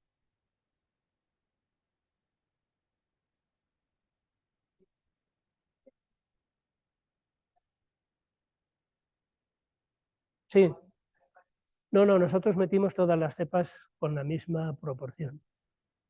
Eso es. Es que metimos está compuesto exclusivamente de cepas de Lactococcus lactis, de lactococos. Entonces, ahí no tenemos representantes de otras especies que puedan verse influidas por, ¿no? Nosotros lo que queremos es que la acidificación vaya bien, no hemos seguido después cuál es la que crece mejor ni la que crece peor, tal y como vimos ayer en el fermento PUR holandés, ¿no? Eso sería un trabajo interesante que a lo mejor se podría hacer en algún momento, pero nosotros no lo hemos llevado a cabo. Bueno, pues evidentemente de todos los trabajos anteriores teníamos un buen número de cepas que no estaban incluidas ahí en ese fermento específico y que eran una especie de residuo, ¿no? Y desde ese residuo pues hemos ido transfiriendo cepas que resultaban todavía interesantes a las empresas de fermentos. Entre ellas pues hemos transferido cepas a Christian Hansen y cepas a esta empresa holandesa, CSK Food Enrichment, que la están utilizando en lo que sabemos, ¿no? En Christian Hansen sabemos que tenemos 11 o 12 cepas en producción en estos momentos. Con esas 11 cepas, ellos sí elaboran toneladas de fermento que venden en todo el mundo. Nosotros tenemos una pequeña regalía, o mejor dicho, mi institución tiene una pequeña regalía de ese beneficio que saca la empresa. Y del mismo modo, hicimos también una transferencia a la empresa holandesa, aunque en este caso la transferencia ha sido de una manera distinta. Se hizo una venta directa de unas cepas y en todo caso ya no recibimos regalías, sino que la empresa la utiliza, pero sí sabemos que de las cepas que le enviamos a CSK tenemos 2 cepas en producción. Bueno, y de la misma manera que hicimos con el trabajo con las bacterias, pues lo tuvimos que hacer también con los representantes eucariotas, con los mohos y con las levaduras. Hicimos una caracterización, un aislamiento, una caracterización, identificación, caracterización, ¿no? Y aquí en la siguiente diapositiva pues le muestro un poco, bueno, aquí en el medio pues encontramos una nueva especie de levadura, ¿no?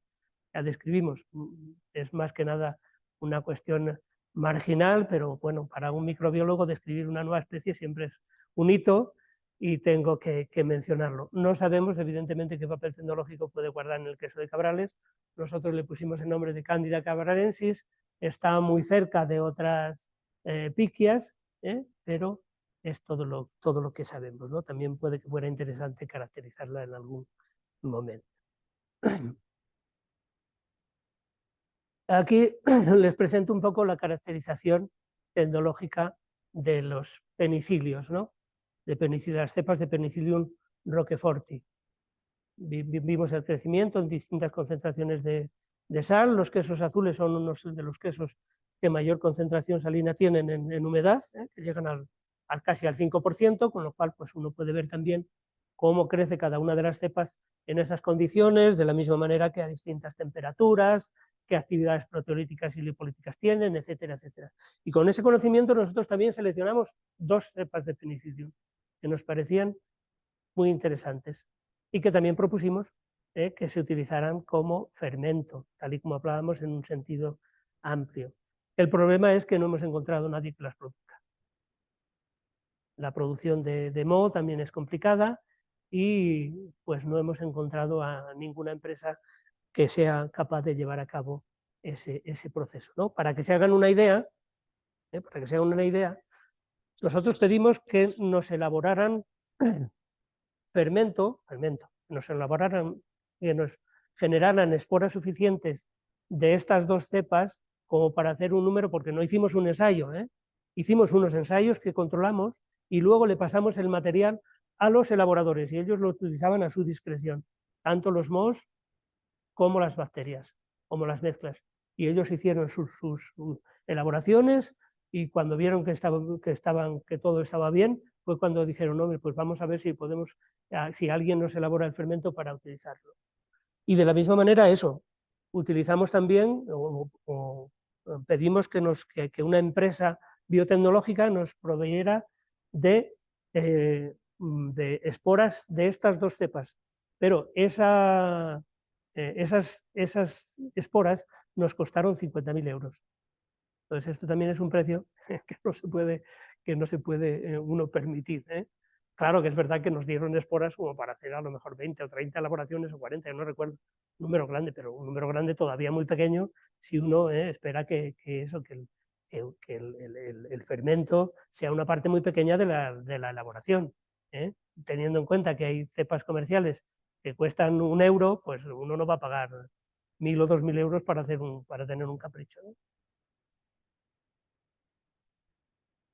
Bueno, pues nosotros caracterizamos incluso también la microbiota de esos quesos, de esos cuajos artesanos que les hablaba, por ver si tenían algún microorganismo que se nos había perdido por el camino, pudiera ser importante o lo que sea. Ya vimos que no, la mayoría de los microorganismos que encontramos eran casi todos de origen intestinal, lógicamente, porque estábamos hablando de cuajos artesanos. Y con eso yo creo que terminamos un poco la parte de los fermentos. Si quieren, continuamos con lo de los probióticos. La verdad es que el esquema es muy similar, solo que hay algunas propiedades y algunas características que hay que examinarlas de otra manera. Adelante.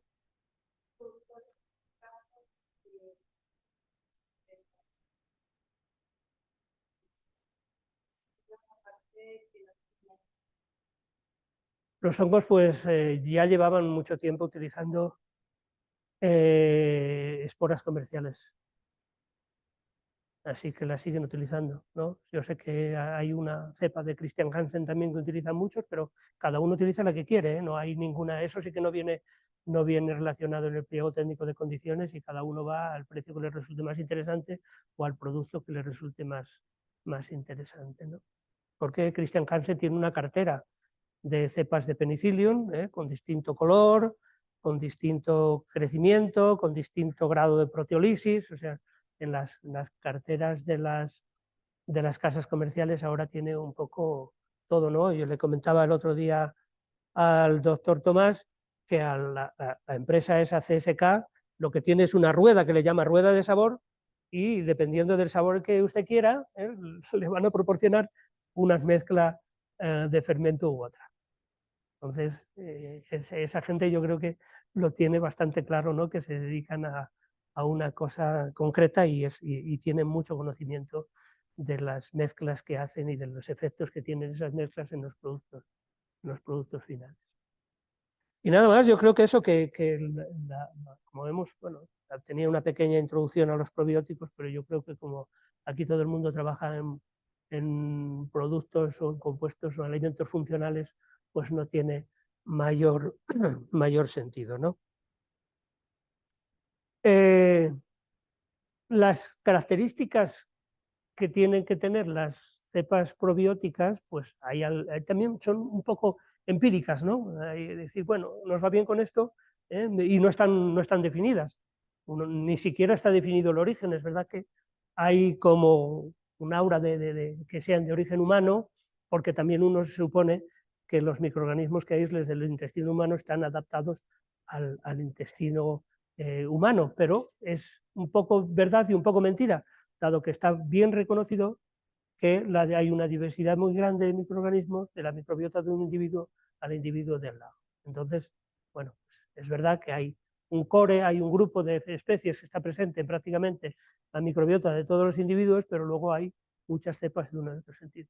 Hay grandes cepas probióticas que provienen de otro origen, ¿no? Hay una cepa de la Lactobacillus plantarum, que es la 299V, que procede de una masa panaria, originalmente, con lo cual, bueno, pues que trabajan con el pan, que sepan que ahí todavía hay posibilidades de aislar microorganismos que puedan ser interesantes, ¿no? Entonces, como criterios funcionales específicos, pues tenemos, por un lado, la resistencia al tracto gastrointestinal. Eso es fundamental porque si esperamos que lleven a cabo un efecto en las posiciones distales del tracto, lo que tienen es que sobrevivir a la barrera gástrica, ¿no? Tienen que ser capaces de resistir un poco el ácido, a pesar de que se pueden incluir en preparaciones alimenticias que también protegen un poco la supervivencia de las cepas, pues tienen que tener una cierta resistencia a la acidez y a las sales biliares que se secretan durante la digestión. También tienen que ser capaces, pues, de alguna forma, de cuanto más sean capaces de aguantar, de persistir en el intestino, pues mejor. Y para eso, si necesitan persistir sin que sean arrastradas por los movimientos peristálticos en un momento, pues es bueno que se dan una capacidad de adherencia al epitelio intestinal. También es bueno que sean capaces de tener actividades antimicrobianas que puedan influir sobre determinados patógenos. Y luego, pues lo otro pues es prácticamente igual que lo que vimos anteriormente, ¿eh? No lo mencioné, pero evidentemente yo creo que esos factores de virulencia y patogenicidad en las bacterias lácticas de los géneros y de las especies que estábamos viendo no se han encontrado, con lo cual no tiene importancia, pero aquí, si hablamos de otras especies, pues puede ser interesante analizar algunos que no sean resistencia a antibiótico, que no tengan actividades enzimáticas que se consideren perjudiciales, y bueno, en muchos casos pues puede ser bueno hacer un ensayo de seguridad directamente en animales de experimentación. Y como criterios tecnológicos, que eso no lo he dicho, pero que también es una característica que tienen que tener los fermentos, que se repliquen bien en los cultivos, en los medios que utilizan en la gran industria. Y yo creo que ese también, por lo menos en el caso de los fermentos, es uno de los cuellos de botella. En la gran industria pues utilizan unos medios que no son medios tan ricos como el M17 y el MRS que se utiliza habitualmente para las bacterias lácticas, no son tan caros tampoco, son más baratos, y hay muchas cepas que en esos medios les cuesta trabajo crecer y desarrollarse, y esa es una propiedad también fundamental para el desarrollo de fermentos. Y por supuesto, que tengan una viabilidad celular después de pasar de esos procesos de concentración, de secado, congelación, etcétera, etcétera, que también veíamos para los. O sea que algunas de esas características también se incluyen en los procesos anteriores. Así como resistencia al ácido, pues bueno, aquí hay un ensayo de poner diversas cepas de lactobacilos de origen gástrico del estómago en dos condiciones, una condición de un medio de cultivo a pH 6,5 y en otra a pH 2. Como vemos, pues la capacidad de supervivencia, ¿no? Durante hora y media, la capacidad de supervivencia de las cepas pues, es exclusiva de cepa. Hay cepas que resisten más y cepas que resisten menos. El crecimiento en carbohidratos, esta es una propiedad también importante en algunos casos porque los probióticos se pueden asociar de alguna manera con los prebióticos. Es decir, nosotros sabiendo que una cepa nos crece en un determinado carbohidrato que nosotros no podemos utilizar una combinación de nuestra cepa con ese otro compuesto, tratando de promover luego su crecimiento en el propio intestino, haciendo una especie de simbiótico, ¿no? La combinación de probiótico y probiótico. Y bueno, las diferencias también que uno encuentra son extraordinarias, ¿no? Esta cepa, como veis, solo crece en trealosa prácticamente, mientras que hay cepas que crecen en todos los azúcares que se hallaron.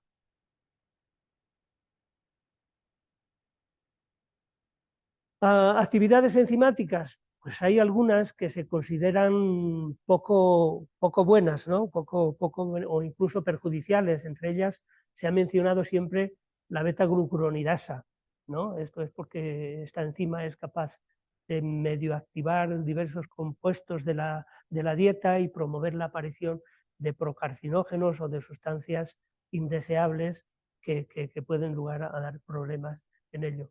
Y otra que se ha mencionado también siempre, las actividades que sean tripsina o como tripsina, ¿no? Actividades proteásicas que puedan ser capaces de degradar a alguna sustancia, algún compuesto alrededor de la pared celular en el intestino. Y bueno, como veis, bueno, ninguna de las cepas presentaba esta actividad, y bueno, las actividades beta-glucuronidasa eran muy pequeñas o ausentes en todas ellas. En este caso sigue siendo el mismo grupo de microorganismos del estómago. Resistencias a los biliares, pues lo mismo que antes, o sea, la variabilidad que tenemos entre especies e incluso entre cepas de una misma especie pues es muy grande, y también conviene saber cuáles son las resistencias específicas de las cepas que tienes, tratando de seleccionar al final las que tengan una resistencia mayor, ¿no? Aquí la gráfica es un poco extraña, porque veis, esto es Lactobacillus gasseri, y como veis casi todas son verdes. El verde justamente es las que no son capaces de resistir al 0,25% de bilis bovina. Sin embargo, dentro de la misma especie pues tenemos un grupo de ellas que es capaz de resistir al 1% e incluso unas pocas que resisten, como veis, hasta el 2% de sales biliares en este ensayo. Sin embargo, hay otras especies que son mucho más resistentes y todas ellas resistían concentraciones del 2%. En todo caso, siguen ser propiedades de caracterización. Como en el caso de los fermentos, ¿cuánto caracterizo mi cepa? Pues todo lo que quieras, o todo lo que te permita tú. Cuanto más caracterizada está, mejor. Unión a células eucarióticas. pues esto también es un ensayo clásico en el que hay diferencias notables entre unas especies o entre unas cepas y otras. Como vemos, aquí hay dos cepas de la serie, una tiene una baja unión tanto a esta línea HT29 como a esta CACO2, esta línea HT29 produce mucosidad y recrea mejor las condiciones del estómago, mientras que esta otra F71 tenía una capacidad mucho mayor que esta. Entonces, todo esto es conocimiento que nosotros podemos utilizar a la hora de seleccionar en la selección final. El ensayo es relativamente sencillo, hay que crecer las células, las líneas celulares, ponerlas en contacto con las bacterias, con una particularidad que no se pueden poner en contacto con células vivas, con bacterias vivas, porque estas bacterias producen ácido láctico en el medio de cultivo y matan a las células eucariotas en un momento. Inhibición de patógenos. Bueno, pues ahí ya también, en el caso de los patógenos intestinales, pues es interesante que ensayar los patógenos fundamentales, ¿no? Escherichia coli, Salmonella. En nuestro caso, con estas cepas, utilizamos el patógeno Helicobacter pylori y como veis, pues el sobrenadante de muchas cepas era capaz de inhibir el crecimiento de este patógeno, pero una vez que lo neutralizábamos, únicamente el de una cepa era capaz de inhibirlo. ¿Qué significaba eso? Eso significaba que todas estas cepas inhiben el Helicobacter porque acidifican el medio. Sin embargo, en este caso, el medio, el sobrenadante neutralizado y sin presencia de células, aún había compuestos que eran capaces de inhibir al patógeno. Se trataba de una cepa de esta especie, Lactobacillus reuteri, y es bien conocida la producción de determinados compuestos antimicrobianos por cepas de esta especie. Esta capacidad pues sí que nos permitió en este caso patentar la cepa, porque era capaz de inhibir un patógeno y dentro de lo que cabe pues patentamos justamente esa capacidad.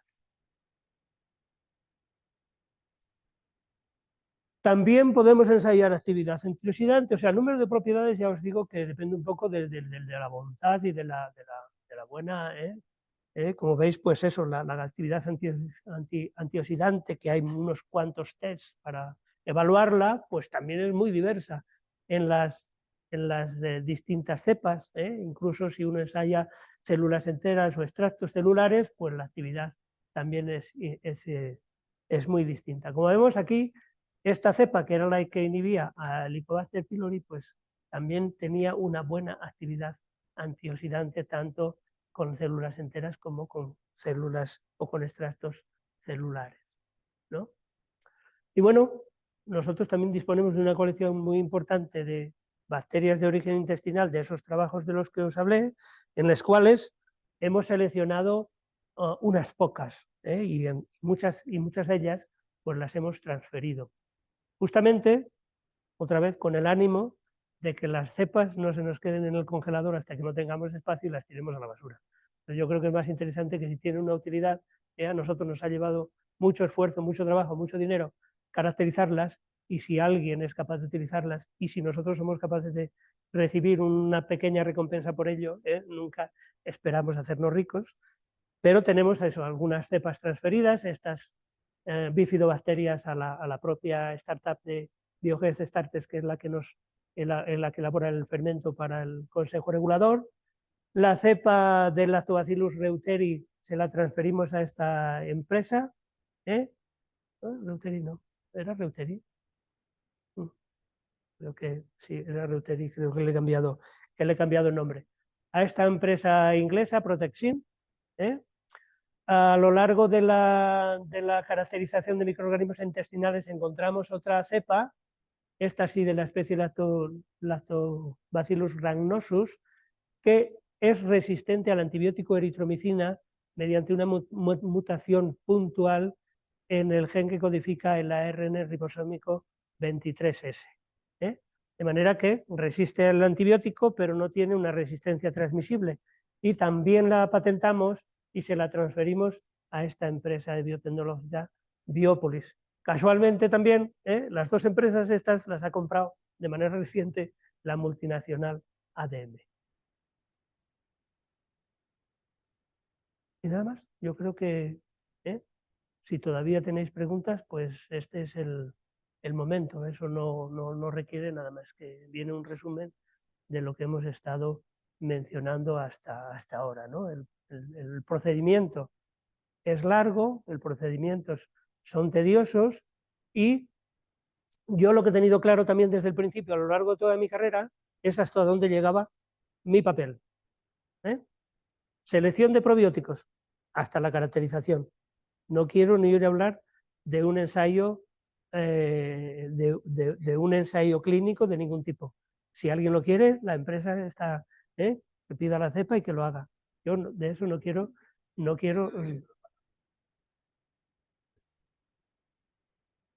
Exacto, exacto. De hecho, muchas empresas sí que se aproximan y dicen, ¿tenéis algún ensayo clínico?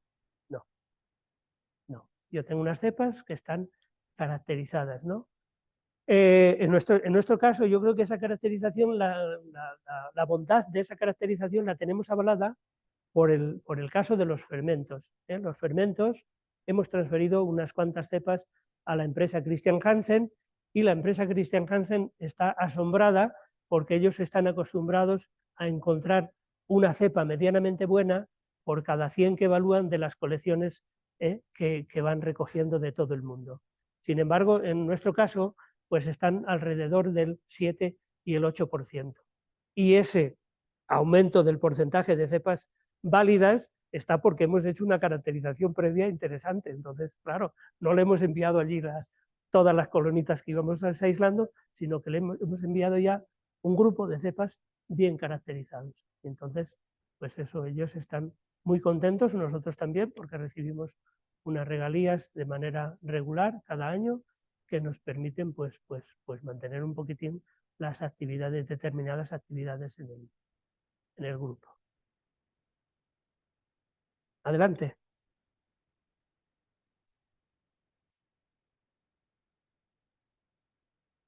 Las fuentes fueron tres. Nosotros caracterizamos las heces, la mucosa colónica y el contenido y la mucosa estomacal.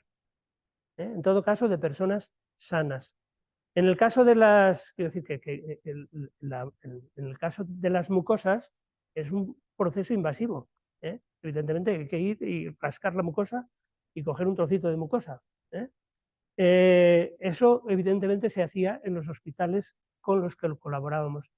Y, y tampoco es un proceso que se le pueda hacer a cualquiera, es decir, no se le puede pedir a cualquiera decir, oye, ven que te voy a quitar un poquito de mucosa del colon o del estómago, ¿no? Sino que era gente que acudía al hospital porque tenía algún familiar con algún proceso cancerígeno que era conveniente evaluar en los familiares más cercanos. Entonces era gente sana, que se sometía voluntariamente a esas pruebas por motivos de salud y que pues de buena cuenta también cedían un poquito de esa mucosa posterior que evaluaban los patólogos para los análisis nuestros. Pero os podéis imaginar, evidentemente, el caso de las heces no hay problema, la muestra que uno tiene es suficiente, pero en el caso de las mucosas, pues son porciones diminutas con las que hay que trabajar de una manera muy precisa para que no se te escurran enseguida por cualquier lado, ¿no? Además, también son muy difíciles de disgregar, es un trabajo tedioso donde lo haya. Ese era el origen.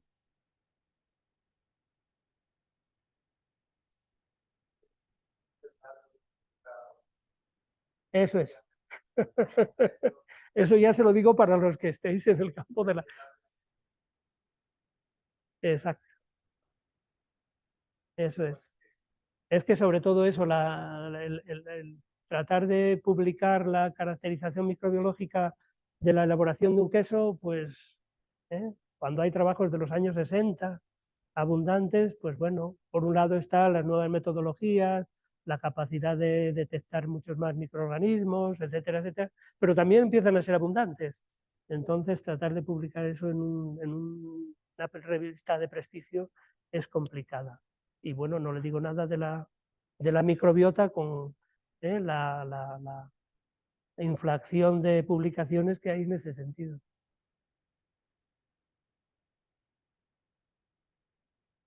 El punto 5 también, el punto 5 también era claro, ¿no? Lo que,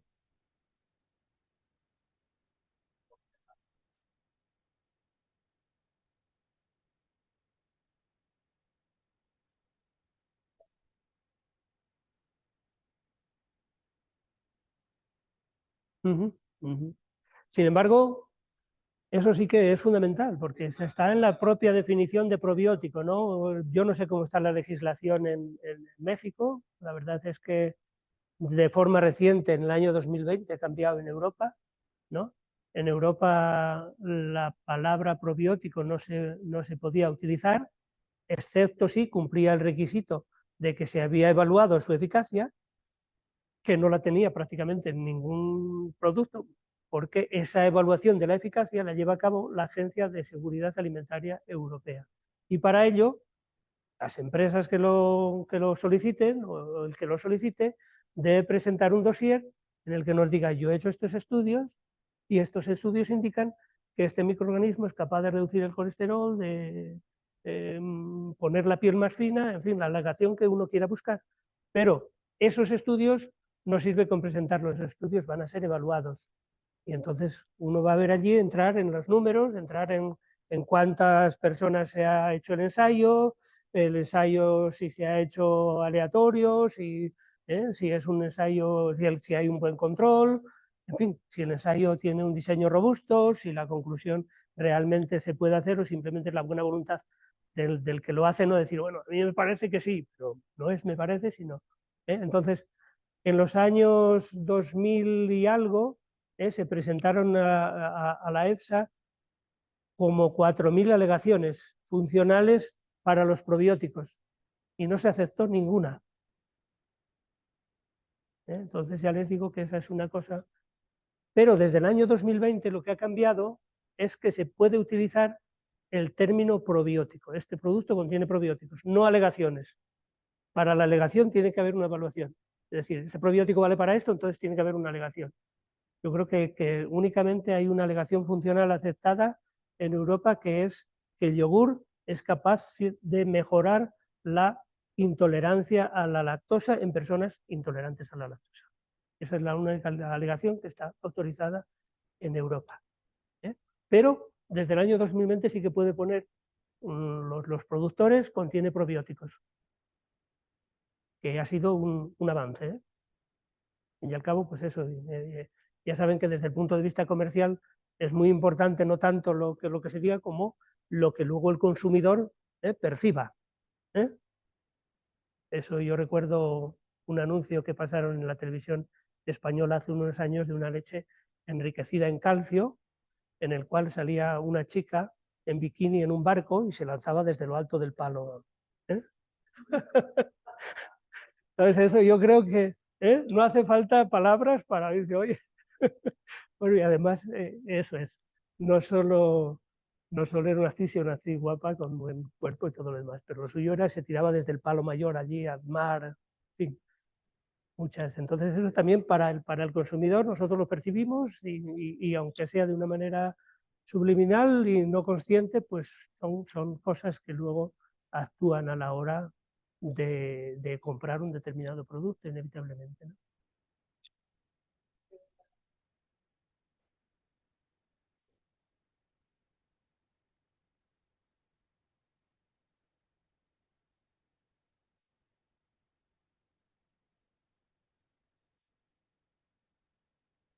Sí, claro. Sí, estábamos hablando que eso, que también se pueden buscar probióticos o buscar cepas que tengan, no tienen, una cepa no tiene que porque tener necesariamente todas las propiedades de las que hemos venido hablando, ¿no? Sino que, bueno, depende un poco de la aplicación. Sí, sí, puede haber cepas ahí que cumplan las condiciones de candidato a probiótico. Yo no lo llamaría probiótico, lo llamaría candidato. Pero sí, sí. Eso es algo que en nuestro caso nosotros no hicimos. Nosotros fuimos a buscar cepas probióticas a las fuentes del tracto gastrointestinal humano.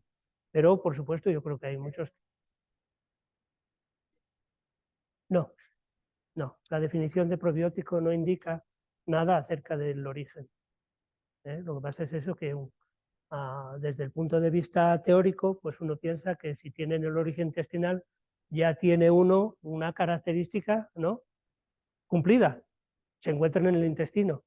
Y entonces, pues si la encuentras en el intestino, la encuentras viva, pues dices, oye, esta bacteria, esta cepa, es capaz de estar presente ahí, y a lo mejor pues eso ya lo tengo por adelantado, pero no hay ningún requisito de origen para los probióticos.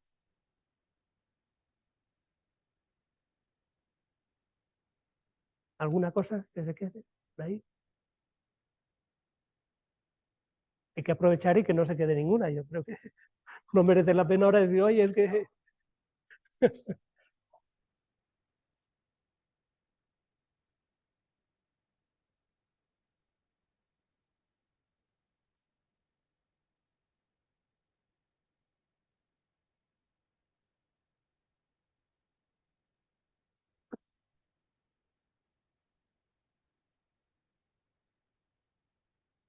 En Europa es la Agencia Europea de Seguridad Alimentaria. Y no importa que lo tenga reconocido en Estados Unidos o en Japón, tiene que pasar una evaluación por la agencia para si se quiere vender en Europa.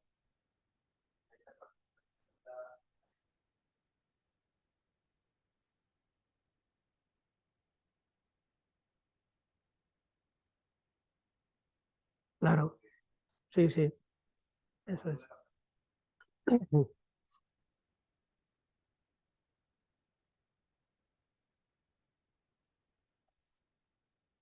Los niños. Sí, sí, eso es. Las alegaciones esas son muy complejas, son muy costosas, y eso, uno tiene que tener en cuenta la población target, tiene que tener en cuenta la matriz en la que lo quiere presentar, y las extensiones no se pueden hacer ni de una matriz a otra, ni de una población a otra. Ocurre lo mismo también con los productos de alimentación animal, en el cual si uno quiere vender un producto para cerdos, pues tiene que ensayarlo en cerdos; si quiere extenderlo a gallinas, tiene que ensayarlo también en gallinas, y necesitas 3 ensayos positivos para cada especie, y dentro de cada especie para cada categoría. No es lo mismo cerdos de engorde que cerdos para reproducción. Es decir, o sea, es una cosa muy compleja, está muy regulada, y en el caso de los animales, bueno, pues eso es lo que hacemos todos los días, ¿no? Yo pues, estoy en el panel de nutrición animal, con el que se llama FIDAP, y ahí recibimos, bueno, evaluamos aproximadamente unos 200 dossiers de empresas cada mes, incluyendo muchos probióticos para animales, aunque no se llame probióticos, es simplemente una cepa, está eh, no como, tanto como promotor del crecimiento, no, es modulador de la microbiota intestinal o algo así, ¿no? Pero lógicamente luego ¿eh? Esos llevan unos estudios de seguridad y llevan unos estudios de eficacia. Ahí no solo sirve con que la cepa sea seguro, sino que la cepa tiene que proveer de un beneficio al animal. Y al animal no, a la especie y a la categoría de cada animal. Entonces,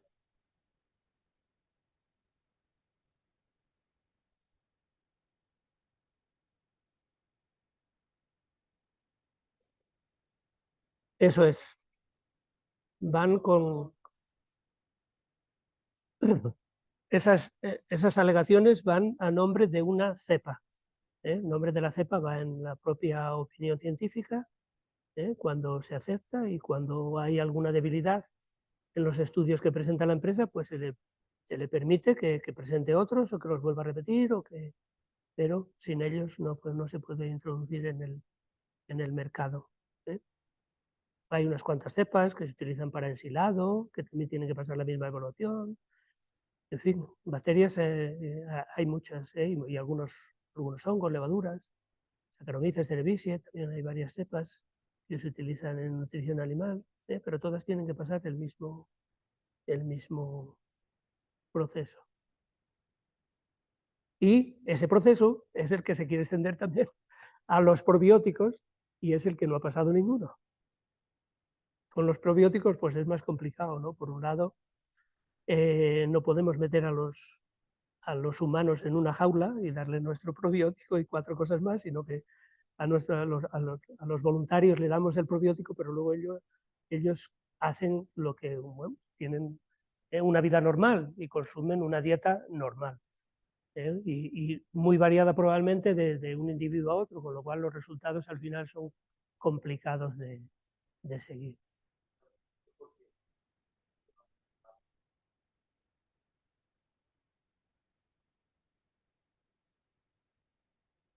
Bueno, ahí es, yo creo que ahora en estos momentos, sobre todo en estos probióticos de nueva generación, de los que no hemos hablado, se llama probióticos de nueva generación, pues a esos que no encajan dentro de las bacterias convencionales de los lactobacilos y de las bifidobacterias, sino de Fecalibacterium praunisi, es decir, miembros de la comunidad microbiana intestinal, miembros mayoritarios, poblaciones mayoritarias, pero de los cuales oímos hablar por primera vez ayer.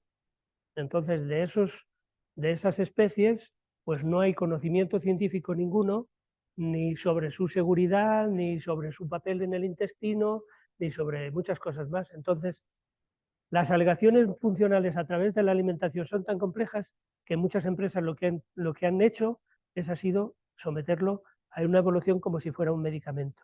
A la agencia de medicamentos, que hace una evaluación similar, pero que es mucho más sencilla. ¿Por qué? Pues porque tú puedes tener a un grupo de personas, a una población con una determinada condición, con una determinada enfermedad, y puedes tratarlo con tu cepa y con tu especie, con lo que sea, y ver si mejora o no mejora. Pero cuando hablamos de alimentación, lo que se nos exige es una persona sana. ¿Qué efecto tiene en una persona sana? Entonces, ¿cuál es el concepto de sano y más sano? Así hay marcadores de enfermedad, pero marcadores de salud en lo que yo sé, no. Pues tú tienes una infección, tienes fiebre, dices, hoy estoy enfermo. Pero ¿tengo la población de lactobacilos más elevada que tú? ¿Estoy más sano que tú? Ni idea. ¿Eh? Claro. Hombre, yo digo que espero quizás dentro de unos años, cuando haya un conocimiento mucho más profundo, no de la diversidad, yo creo que la diversidad ya vemos que está claro que es muy diversa, pero de el papel que tiene cada una de esas poblaciones dentro del ecosistema gastrointestinal, pues quizás seamos capaces también de hacer unos marcadores microbiológicos, ¿no? Porque sí que hay algunas relaciones, sí que se han encontrado entre determinadas enfermedades y el nivel de determinadas poblaciones, ¿no? Akkermansia, la mucinífila o Fecalibacterium praunicis, y que están, parece ser que en determinadas condiciones de enfermedad esas poblaciones están prácticamente ausentes o tienen unos niveles muy bajos. Pero también es verdad que no sabemos qué es lo que hacen en el cuerpo y no sabemos si es causa o consecuencia. Es decir, y esa es la razón fundamental de que no se puedan de esa manera decidir si el incrementar esa población va a ser bueno o no.